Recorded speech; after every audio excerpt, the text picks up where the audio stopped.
Historia del teatro. Siglo VI al IV a.C. Teatro griego. El teatro griego comenzó en el siglo VI a.C. en Atenas, como culto religioso al dios Dionisio o Baco, dios del vino y la fertilidad, fiesta promovida por el gobernante Pisístrato. Las primeras puestas en escena se basaban en ceremonias religiosas representadas a través de la tragedia. Con el tiempo se fueron incorporando otros géneros como la comedia y la sátira. Tenía 4 formatos principales: drama satírico y tragedia para el público adulto, el mimo y la comedia para el público infantil. Como todos los actores eran hombres, se desarrollaron máscaras para que un mismo actor pudiera hacer varios papeles. Además, para destacar, se implementaron unas plataformas llamadas conturnos. Los principales autores del teatro griego fueron Esquilo, creador de la tragedia griega; Sófocles, popular por incorporar diversas innovaciones; y Eurípides, diálogos inteligentes, realistas y planteamientos incómodos a la audiencia, con héroes de carne y hueso. Siglo X al XV después de Cristo. Teatro de la Edad Media. Se retomó del teatro romano con fines religiosos, destinado a transmitir las enseñanzas de la Iglesia a la población analfabeta. En esta época los cristianos veían al teatro como un acto diabólico, una burla hacia la creación de Dios y corruptoras del hombre. La Iglesia luchó para erradicar el teatro. Paralelamente, el teatro era popular en Constantinopla. Luego la Iglesia optó por usarlo para las representaciones bíblicas como la resurrección de Cristo. Los autores que destacan en esta época medieval son Roswitha de Gardensheim, primera escritora del teatro en latín; Hildegarda de Bingen, con su Ordo Virtutum, un drama litúrgico musical. Periodo medieval profano.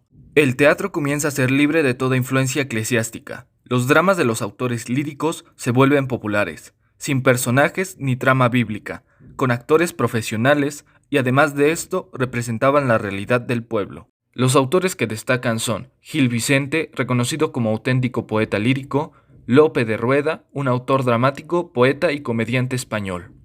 Siglo XV al XVI. Teatro del Renacimiento. Como todos los movimientos de la época, el teatro separa de tajo lo religioso de lo artístico. Durante el Renacimiento, el teatro se caracteriza por el humanismo y la confianza en la tecnología, no dejando el destino en las manos de Dios. Se idealizó la naturaleza, del ser humano y de todo lo que lo rodea, saber y fortaleza como la base de esta. Los autores que destacan en esta época son Juan de la Encina, autor de la Égloga de Plácida y Victoriano; Lucas Fernández, autor de farsas y églogas al modo pastoril; y por último, Bartolomé Torres Narro, autor del Diálogo del Nacimiento. A continuación, fragmento de Hamlet de Shakespeare. Morir, dormir, no más, y pensar que con un sueño damos fin al pesar del corazón y a los miles naturales conflictos que constituyen la herencia de la carne. Siglo XVII. Teatro del Barroco. En esta época se priorizaba el tipo de teatro a medida de los actores, es decir, los dramaturgos escribían obras ajustándose al estilo de los más famosos actores. El acompañamiento escenográfico y musical daban el toque mágico y al público le encantaba, porque era sorprendido y emocionado. Por eso la gente iba ansiosa a ver las obras. Los temas más tratados dentro de estas obras son el patriotismo y las costumbres de toda la nación. Los autores más representativos de ese periodo son Lope de Vega, desarrollaba todos los temas, pero se desempeñaba mejor en el drama; Calderón de la Barca, famoso por sus obras de comedia destacando El alcalde de Solamea; Miguel de Cervantes, considerado la máxima figura de la literatura española. Siglo XVIII. Neoclasicismo. Durante este periodo se da una separación total de los géneros para evitar la confusión. Los autores ya dejaban espacios vacíos para que los actores rellenaran con la improvisación. Las 5 reglas básicas eran: pureza de forma, 5 actos, verosimilitud y realismo, decoro y propósito. La introducción de las mujeres al teatro fue muy controvertido, pues la opinión general era que las mujeres no debían participar en espectáculos públicos, o que no podrían aprenderse las líneas, por eso no se tomaban en cuenta. Pero, dado que algunas accionistas de teatro solicitaron mujeres, se dio la introducción de estas al ámbito escénico. Los autores más representantes de esta época son Pierre Corneille, a menudo llamado el padre de la tragedia francesa; Jean-Baptiste Poquelin, conocido por sus comedias; y por último, Jean Racine, que fue un dramaturgo amado por su planteamiento simplista. Año 1800 a 1850, Teatro del Romanticismo. El teatro, junto con el movimiento romanticista, se rebeló contra las reglas del neoclasicismo.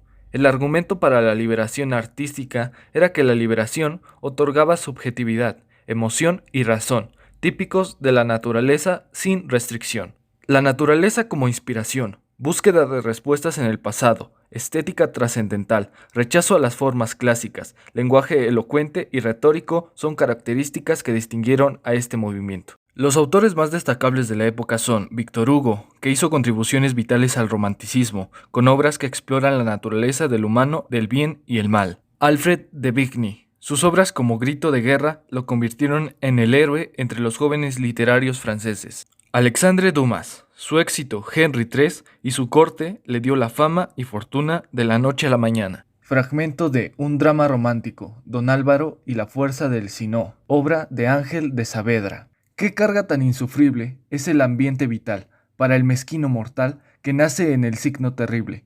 Qué eternidad tan horrible la breve vida. Este mundo, qué calabozo profundo para el hombre desdichado a quien mira el cielo airado con su ceño fruncido. Año 1850 a 1900. Teatro del realismo y naturalismo. En esta época se comienzan a retratar en las obras los verdaderos problemas de la sociedad. Tenían como ideología que, al igual que la ciencia, el teatro tenía como objetivo ayudarnos a tener una vida mejor. Por ello, al igual que la ciencia, retrataban el mundo real tras observarlo. Los cambios más notables son el vestuario y las escenografías acordes a la realidad, además de un lenguaje cotidiano para una mejor comprensión del público en general. Los autores más destacables de este periodo son Henrik Ibsen, gran innovador y creador del teatro realista. August Strindberg, debido a su vida traumática en sus obras, reflejó la realidad de una manera cruda y cruel. Y por último, Oscar Wilde, que cautivó al público con sus comedias de alta sociedad, llenas de ironía, manejando el lenguaje cínico. Teatro del siglo XX. En esta época se dieron avances en la técnica y en la profesionalización de los actores y de los directores de escena. La escenografía y el vestuario eran precisos en el teatro realista. Avances técnicos en maquinaria, arquitectura e iluminación teatral surgen del estudio del teatro. La moda de pequeños teatros hizo que el teatro se popularizara en masas, ya no solo era para los burgueses, sino también para el público en general. Debido a su gran influencia, daría paso a que el cine y la televisión tomaran muchos elementos de este. Los autores más importantes de la época son Jacinto Benavente, reconocido dramaturgo español que en 1922 fue galardonado con el Premio Nobel de Literatura. Ramón María del Valle Inclán, se le considera un dramaturgo clave del siglo XX. Por último, Federico García Lorca, que se le considera una de las cimas que tuvo el teatro en el siglo XX. Teatro del siglo XXI. El teatro del siglo XXI se ha caracterizado por el descrédito de las tradiciones artísticas, incitando a la deducción del público y las ideas enraizadas del pasado. Se desarraiga totalmente de las cualidades que se habían obtenido en el siglo XX, dando así paso a nuevas creaciones inmensamente mejores. Y bueno, con eso terminamos. Agradezco mucho su tiempo y hasta la próxima.